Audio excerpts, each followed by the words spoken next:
Do you have a butt kicker or transducer that's not getting the job done? Is it shaking to just the low-end sounds? What if it shook when it was supposed to? SymVibe is an advanced multi-dimensional audio-based feedback software that utilizes 1 to 8 bass transducers and provides the correct physics-based vibrations throughout your simulator. This can greatly enhance immersion and drivability. All you need is one shaker, an extra sound card, and SymVibe software. Check it out for yourself. Go to simexperience.com and then click on products and then SymVibe. Welcome to Inside Sim Racing. I'm Darren Ganji and I'm here with my review of the JCL Sim Racing To Be Faster Sim Racing chassis. The To Be Faster, which I'm going to call the TBF, was designed by two French sim racers, JC Goddard and Ludwig Lassade. JC and Ludwig are avid iRacers and part of the team JCL Sim Racing. They came up with the design when JC ordered a cockpit with triple monitor support and was disappointed with the quality and lack of a realistic driving position. After 2 years of research, he finally found aluminum T-slotted extrusion profiles, fasteners, brackets, and had parts specifically machined for the TBF.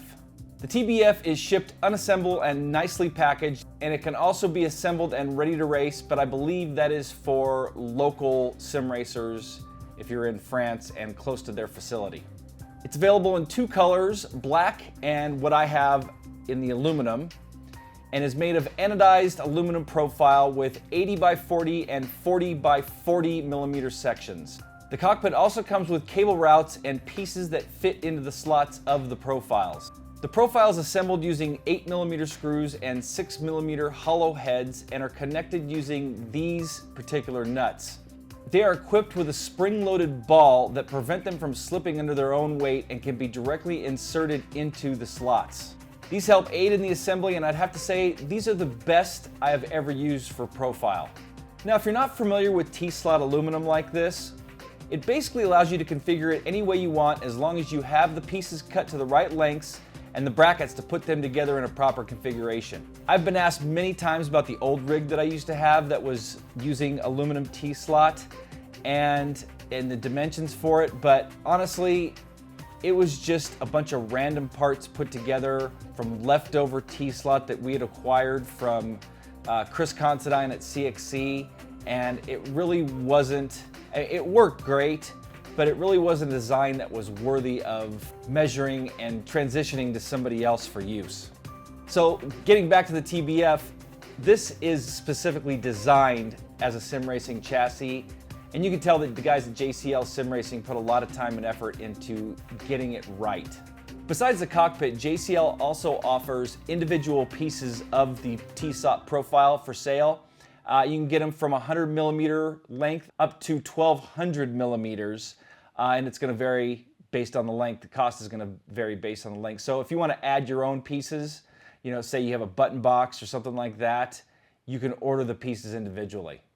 Needless to say, I'm being in America and they're in France. Mine came unassembled in pieces, very nicely packaged with instructions that they have upgraded since. My instructions lacked a little bit of detail and I offered them that feedback based on my assembly, and they have since added more detail to the instructions, so it is a lot easier to assemble now, I'm assuming.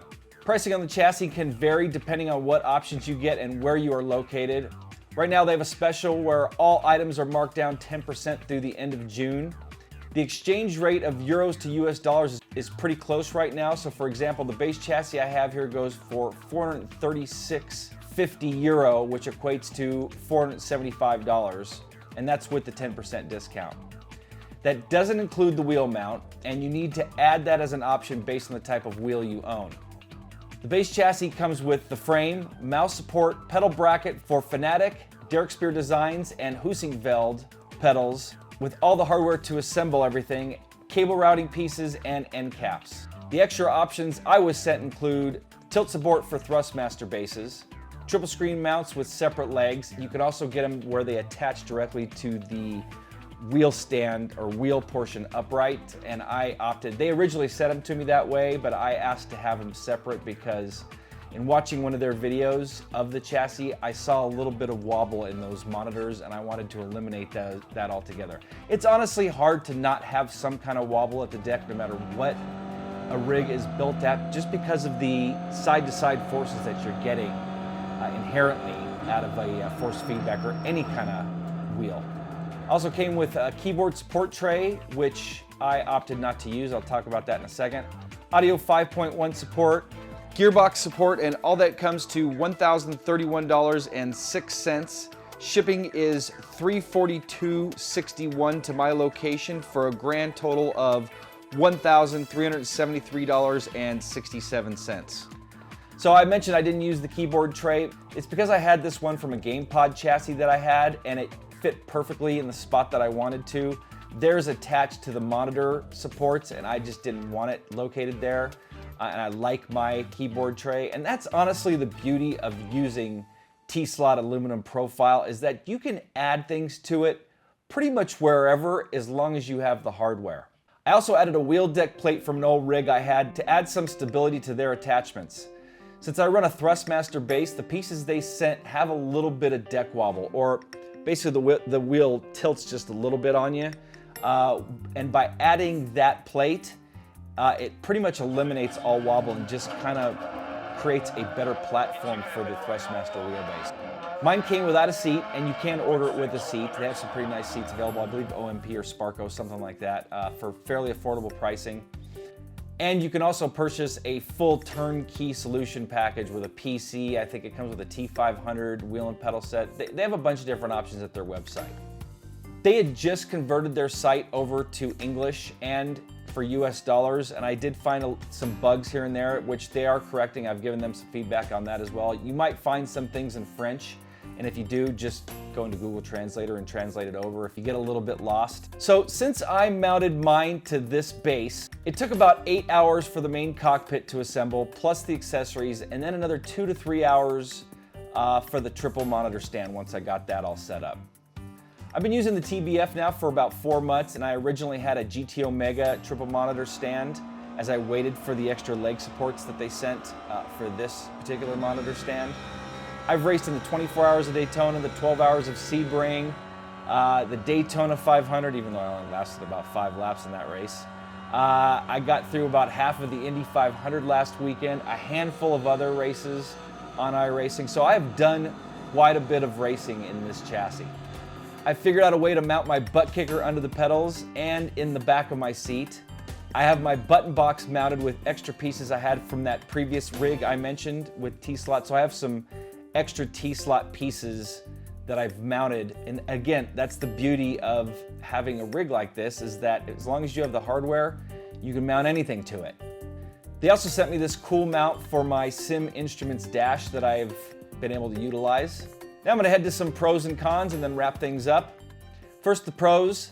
This thing is solid as a rock, both at the wheel deck and pedal deck, and has very little wobble, even with the monitor stands bolted to the chassis. It's infinitely configurable, so you can add to it and or reconfigure it to fit you. Very adjustable. Ergonomically correct, whereas the wheel, pedal, and seat arrangement are all properly placed, and again, with the infinite adjustability, you can fit it to how you want it. It's got support for all the major wheel and pedal sets, and even some other wheel and pedal sets. Like I mentioned, Husingveld, Derek Spear Designs, you can get an AccuForce wheel mount. They've really added accessories to make it so anybody can really use this rig. And actually, they could probably even design something or figure out something for you if you have something that isn't on their list of accessories. It looks cool. I bet it looks even cooler in black. Black is a little bit more expensive too, by the way. The hardware is easy to work with and allows you to reconfigure things due to that spring-loaded nut I had mentioned. Now I'm going to get to the cons, and there's very few actually, and one really only relates to the chassis, and that's I had to add that wheel deck piece to add some stability, or the plate I should say, for my Thrustmaster base. I have a feeling with some of the other bases on the market, like a Fanatic or a Logitech, or maybe even the AccuForce, it provides more mounting spots. The next con, it can be expensive depending on how many options you add, but you get what you pay for. So I really wouldn't consider it a con. I honestly think it's worth that price. And then shipping can be expensive all the way here to the US. So again, you're adding about $300, almost $400 for shipping to get it here. So that's the last con. Now onto my final thoughts. And as I mentioned, there weren't many cons except for that one about the wheel deck. And I have to say that this setup is probably one of my favorite chassis and triple monitor stand combos that I've ever tried. I love the configurability. I love how solid it is. I love the way it looks. It fit on my base, barely. I mean, it just barely fit. I had to do some drilling on my base, which is why it took me some extra time to assemble. Most of the chassis you buy are manufactured a certain way and may not work for someone that's tall or short. Some may have some wobble, some may not be adjustable. The 2B Faster does it all and can be tailored to fit you. It was developed by sim racers and it really shows. Sure, it uses aluminum extrusion tubing that anyone can purchase, but these guys have designed it to be stable and versatile and have also fabricated parts specifically for a sim racing application. I rarely switch out my main PC racing chassis due to the complexity of it, and that should tell you how much I like the 2B Faster. You're most likely going to see this as my main sim racing chassis for a long time to come. I'd like to thank JC and Ludwig for sending this to me and being patient for me to get this review up. Like I said, I've been running this thing for about 4 months. I was honestly waiting for their website to get finished in English because it was originally all in French. Actually, originally they didn't even have a website. They were selling through eBay when they first sent me the chassis. So I was giving them some time. I wanted to spend some time with it, get the triple monitor stand, all that, and I'm glad I did, and I'm glad they were patient enough to wait for me on it. So I hope you've enjoyed this review of the 2B Faster by JCL Sim Racing. Come to our website to see one of the most extensive or the most extensive list of sim racing chassis reviews in the world. And you can visit us at isrtv.com. I'm Darren Gancher for Inside Sim Racing. Thank you for watching. I'll see you guys next time.